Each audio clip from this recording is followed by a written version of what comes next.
We're in it, gang. A historic shift is unfolding all around us. The fall of globalism, the rise of a new conservative age, and I explain exactly what's happening and why in my most important book yet, America Awakened. This book gives you the full picture, how we got here, what it means, and what you need to know to be on the right side of history. So don't wait. Go to americaawaken.us and join the early access list today. The next chapter has already begun. The most powerful man in Iran, Supreme Leader Ayatollah Khamenei, has reportedly just surrendered his authority to the Revolutionary Guard while hiding in an underground bunker with his family. This isn't just another Middle East development. It's the culmination of a strategic chess game decades in the making between regional powers and global superpowers, as President Trump reviews the final attack plans that could eliminate Iran's nuclear program forever. We are witnessing the inevitable outcome of great power competition that goes way beyond Israel and Iran. And while it does appear that the regime that has threatened America and Israel with death for 46 years is now begging for mercy, what's unfolding may once again test the limits of America's power and influence in the Middle East and beyond.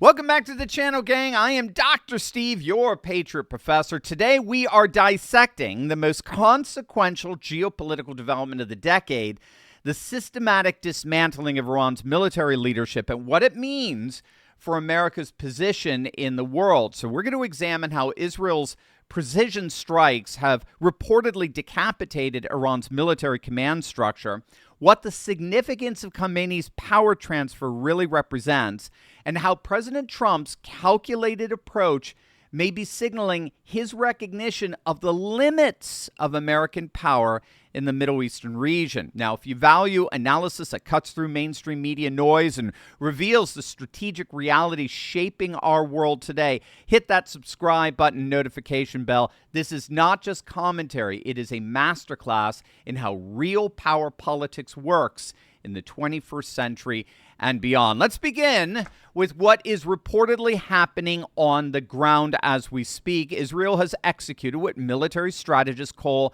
a decapitation campaign, a kill chain, systematically eliminating Iran's nuclear scientists, military leadership, and command structure. Now, the results have been devastating. 14 Iranian nuclear scientists have been eliminated in 48 hours. Key missile launch facilities and air defense systems have been destroyed. Command and control networks severed across multiple provinces. Reports are that Israel has demonstrated complete air superiority, striking targets deep within Iranian territory while suffering minimal loss.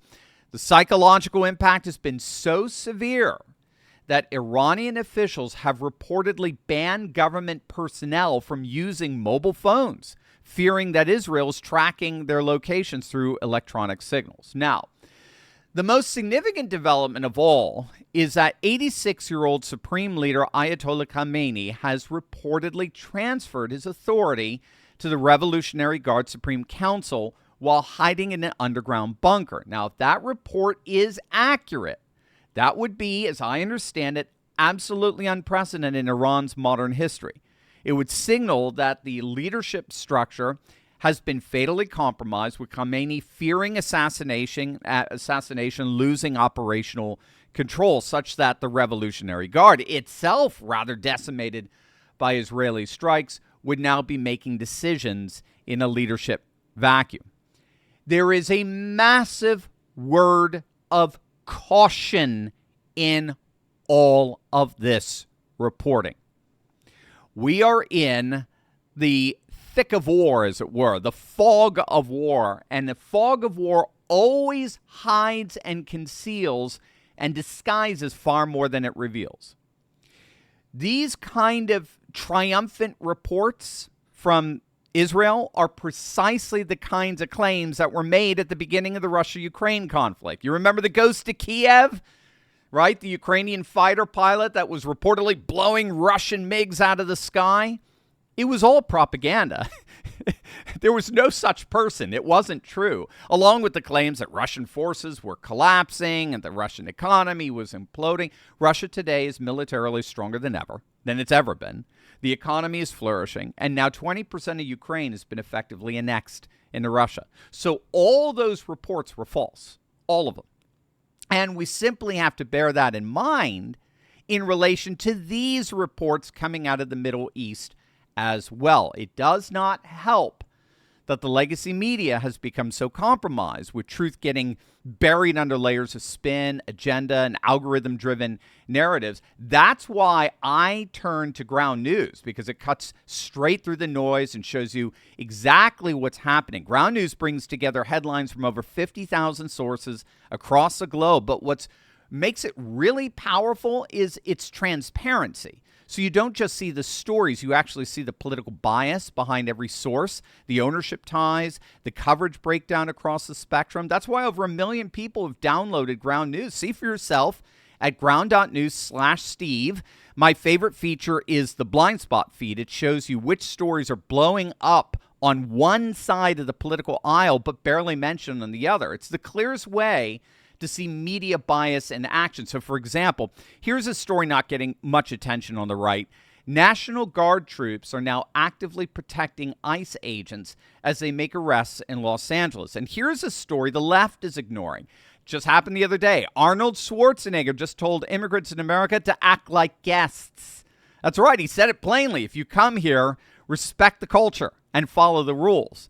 So with every story, Ground News shows you the entire spectrum of who's reporting from left, right, and center, how reliable each source is, and who owns each outlet. It's everything the corporate press doesn't want you to see. So right now you can get 40% off the Vantage plan, which gives you unlimited access to all the features I personally use for about $5 per month. That's it. Just visit ground.news/Steve. Click the link in the description or scan the QR code. That's ground.news/Steve.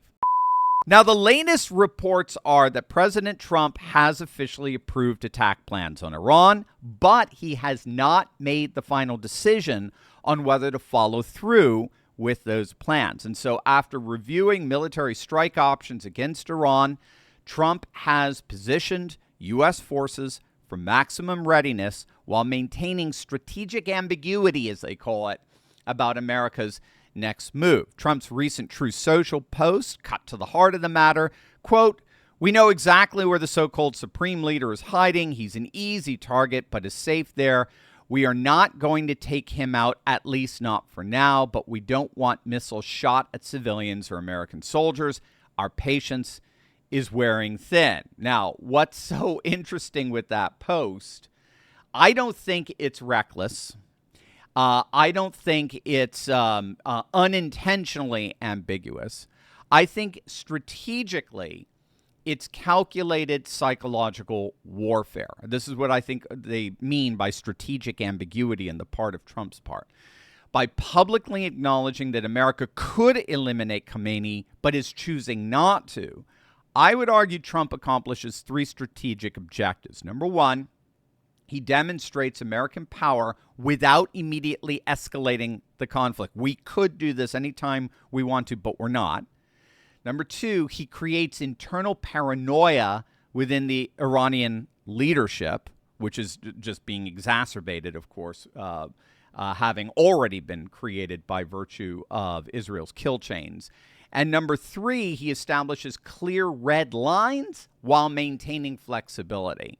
And as such, I think Trump appears to be threading the needle in such a way that both achieves a nuclear-free Iran, at least theoretically, while at the same time preventing the United States from actively joining this war. And that's absolutely key, precisely because there are tremendous risks for American intervention in this conflict. So here at home, the risk is obvious. Trump is playing with fire with his MAGA coalition, right? While Fox News is revving up the neocons every night with all these polls showing massive support for military intervention on our part, there are plenty of polls showing the complete opposite, like this latest from YouGov. This is a poll showing only 16% of Americans think the United States military should get involved. Did you hear that? 16. Talk about 80-20 issues. This could be for the very first time Trump planting his flag on a 20% issue. Just 19% of those who voted for Trump want military intervention. Only 23% of self-identified Republicans support going to war with Iran. By contrast, nearly 60% of all voters want to see negotiations. They do not want the United States involved in another war in the Middle East. And again, for good reason. We have to remember that the world has profoundly changed since the last time we got involved in Middle Eastern regional conflicts directly. The West no longer holds all the international cards. Iran is not isolated. I know that's what a lot of the news reports are saying. But in the end, Iran is backed by Russia, China, Pakistan, North Korea. There are a number of analysts like John Mearsheimer who are warning that U.S. military involvement in this war could indeed be, in his words, catastrophic, precisely because it could inadvertently strengthen Russia and China's geopolitical positions in this region. So for over the last 4 years, the United States has pushed China, Russia, North Korea, and Iran very close together. They form a very tight-knit bloc. Now, yes, there are reports that Russia is backing away a bit from Iran. China is remaining unusually silent in the matter. We'll get to that in a moment. It's very interesting. But what's so key here is that in a world of great power politics, escalation from one power inevitably involves counter-escalatory maneuvers from the other powers in order to maintain the balance of power. And that may involve those powers getting involved with helping Iran. And that is emphatically not in America's interest. It is not in America's interest to have Russia and Iran team up together, working together against Israel and the United States. And we should note, one of the reasons why China may be so relatively quiet is precisely because dragging the United States into another Middle Eastern conflict ends up diverting crucial resources away from the American military's efforts in containing China. So ironically, it could be China that turns out to be the big winner in all of this, which is good news for Russia. Because Russia, of course, has decoupled itself economically and politically from the West and integrated itself fully into the East. And so while Trump's intention for Iran never to have a nuclear bomb may be noble, it's a policy that may geopolitically backfire big time. Again, we're not the only big player on the stage anymore.